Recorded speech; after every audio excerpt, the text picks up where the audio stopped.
Well, I don't know what it's all about. I don't know where the amps like they come from. And I hear like the current and all that jazz. But yeah, like all right, we've got thick wire.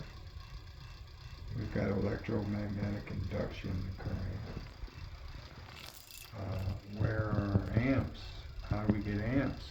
I'm thinking maybe we need to put a load on this thing that requires current to even begin to start drawing a current from the way we are creating the electricity. And I also believe that we need to have alternating magnet sequence.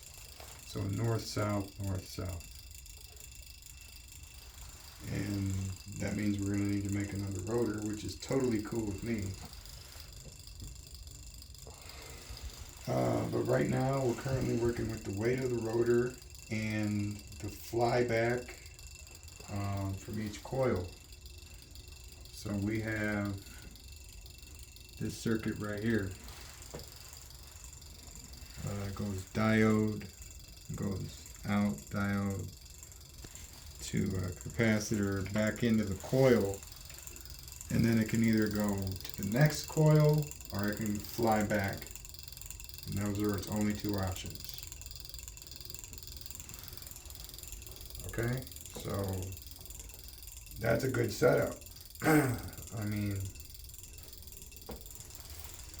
if the juice is flowing, it should flow the way it's supposed to.